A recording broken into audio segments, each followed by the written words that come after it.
Hello everyone, and welcome back to LexiMind, the channel where knowledge meets language learning. That's right. If you're new here, this is the place where we dig deep into amazing books, discuss the big ideas inside them, and at the same time, we teach you real, useful language that you can actually use in your everyday life. I'm Mary. And I'm Lucas, and today we have an absolute page-turner for you. The Housemaid by Freida McFadden. But, we aren't just going to look at the twists and turns of this fantastic domestic thriller. We're actually going to use this fascinating story as a masterclass in advanced English vocabulary. By the time we wrap up this explainer, you'll not only understand the deep, dark psychological mechanics of this story, but you'll walk away with 10 absolutely powerful advanced words to describe manipulation, control, and power. Here's our roadmap for today. At 0:45, we start with Chapter 1, The Perfect Locked Door Trap. Then, at 2:15, Chapter 2, The Great Narrative Twist. At 3:45, we'll hit Chapter 3, Justice and the Reckoning. Following that, at 5:15, is Chapter 4, Themes of Coercive Control. And finally, at 6:20, Chapter 5, The Vocabulary of Power. Okay, let's dive into this. Chapter 1, The Perfect Locked Door Trap. A desperate maid, a locked attic, and a house hiding deadly secrets. So our story kicks off with Millie. She's an ex-convict, she's completely broke, she's living out of her car, and she is just desperate for a fresh start. She manages to land a live-in housekeeping job for the wealthy Winchester family out on Long Island. But on her very first day, she immediately encounters 3 massive red flags.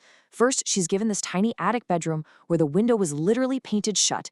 Second, and way worse, the bedroom door locks from the outside. And if that wasn't enough, Enzo, the Italian landscaper, silently shakes his head at her and just mutters the word pericolo, which means danger.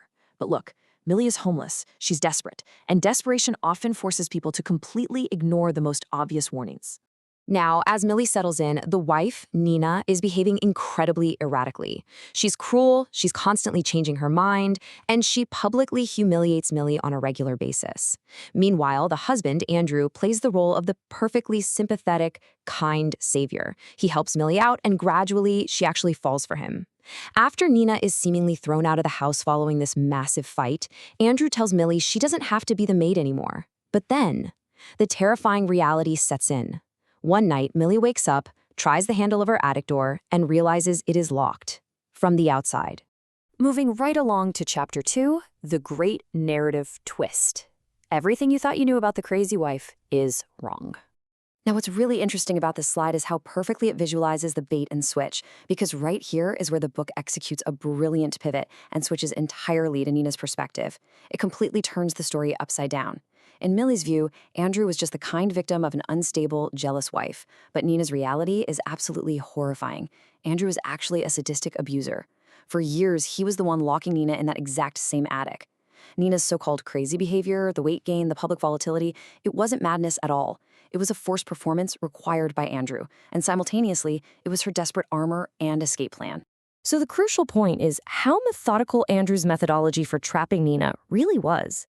He isolated her in the attic, forcing her to do incredibly degrading tasks, like plucking out 100 strands of her own hair just to earn a single glass of water. He controlled her completely, right down to forcing her to wear only a white wardrobe. And most chillingly, he staged fake psychiatric incidents to recruit an entire network, therapists, police, and PTA mothers, to inadvertently confirm his false narrative to the outside world that Nina was just an unstable wife. Chapter 3, Justice and the Reckoning. The victim takes control, and the punishment is incredibly brutal. See, Nina wasn't just surviving, she was planning. She specifically hired Millie because of her criminal past of violently defending women against predatory men. Nina brought Millie into that house knowing exactly who she was, essentially using her as a weapon to fight back against Andrew. And when Millie realizes she's locked in, she doesn't break down, no, she fights back. Millie uses pepper spray that Nina secretly left behind to overpower Andrew and lock him in the attic instead. What follows is this incredibly uncomfortable extra-legal justice. Millie subjects Andrew to the exact same brutal torture he inflicted on Nina. She withholds his food and water and forces him to extract his own teeth. Andrew eventually dies of dehydration, while Nina returns and casually tells the police her husband must have accidentally locked himself in. And this brilliantly illustrates the truly haunting epilogue we get. Almost a year later, Millie is interviewing for a new housekeeping job with a woman who is clearly suffering abuse from her husband. The woman looks right at Millie and says, "Tell me about yourself, Millie." This is the exact phrase Nina used to hire her. It completely signals that a new, purposeful, underground network is now operational, a network specifically designed to help victims that standard law enforcement just cannot reach. Chapter 4, Themes of Coercive Control.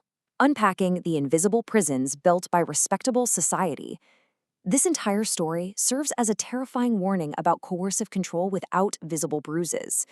It warns us about the extreme danger of the charming man and uses that chilling symbolic obsession with the color white to show how abusers try to make women entirely interchangeable. Let's move to and see how this builds into Chapter 5, the vocabulary of power.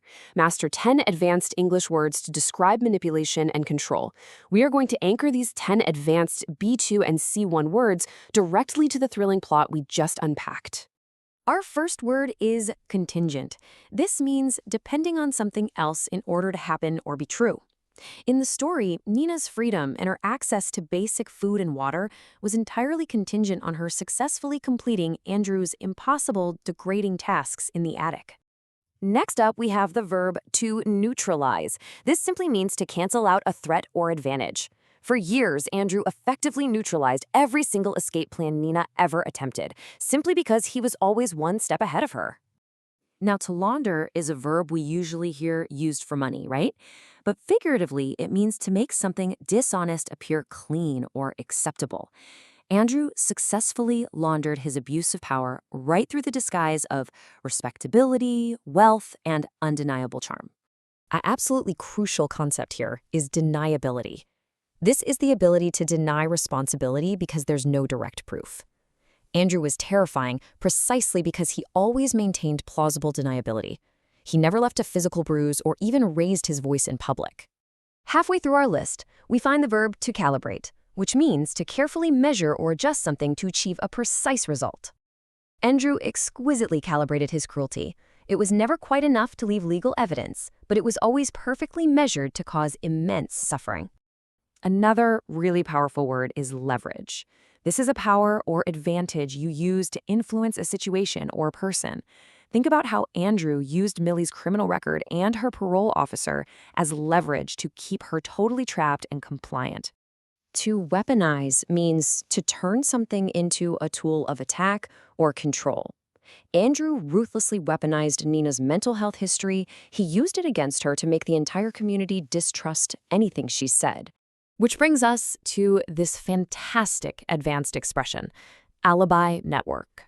This is a group providing cover for someone's bad behavior simply through their belief in them. The PTA mothers, the therapist, and the police basically formed Andrew's alibi network, protecting him because they fell for his charm. Then we have carceral. This is an adjective related to imprisonment or confinement.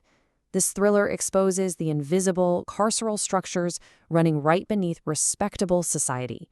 Prisons built entirely out of debt and dependency. And finally, we have the powerful phrasal verb to strip someone of something, meaning to forcefully take away something important. Over the course of 8 long years, Andrew systematically stripped Nina of her identity, her dignity, and her physical freedom. So I want to leave you with this really provocative question drawn directly from the core of the story. What happens when every institution meant to protect you has actually been recruited by your abuser? It's a dark, vital reminder of our societal tendency to trust the charming man and immediately doubt the difficult woman. I highly recommend checking the description below where we've linked a completely free vocabulary practice worksheet so you can lock in these 10 powerful words for sure. Thank you so much for joining me for this explainer, and I literally cannot wait to see you for the next one.